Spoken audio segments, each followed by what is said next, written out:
নামাজের নিয়ত, দোয়া ও মুনাজাতের দোয়া কোনটা এবং কিভাবে পড়ব? তারাবির নামাজের আলাদা নিয়ত, নাওয়াইতু আন কি জানি উসাল্লি লিল্লাহি, আমার জানা নাই আসলে, কোরআন হাদিসে পাই নাই তো, কিন্তু আপনাদের তো শুনছি।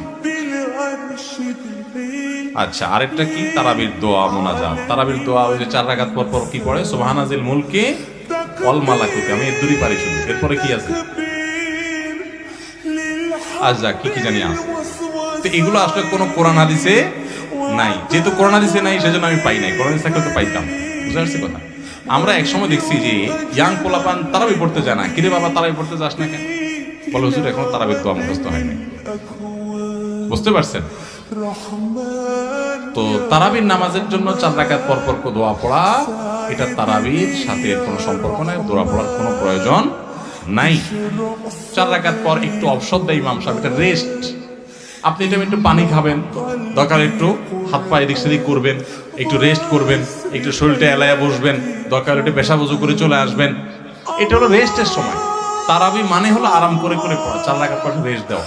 ওই মধ্যপ্রাচ্যের লোকরা, মিডিল ইস্টের লোকেরা আছে, আমাদের দেশেও কোনো কোনো মসজিদে দেখা যায় 4 রাকাত পর পর একটু খেজুর, একটু পানি, একটু চা, একটু খায় মানুষ।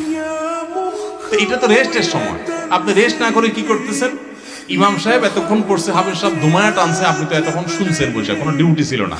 এখন 4 রাকাত পর বরং আপনি আরো ডিউটি শুরু করছেন, সুবহানাজিল মুলকি ওয়াল মালাকুতি। তাহলে রেস্ট হলো না, রেস্টের উল্টাটা হলো? এগুলোর কোনো প্রয়োজন নাই, এগুলো কোরআন হাদিসে নাই। কোরআন হাদিসে যেটুকু আছে সেটুকু আপনি তারাবির নামাজে তেলাওয়াত সুন্দর করে মনোযোগ দিয়ে শুনবেন, নামাজ সুন্দর করে পড়বেন, বাস শেষ। এর বাইরে আলাদা কোনো নিয়ত বা দোয়ার প্রয়োজন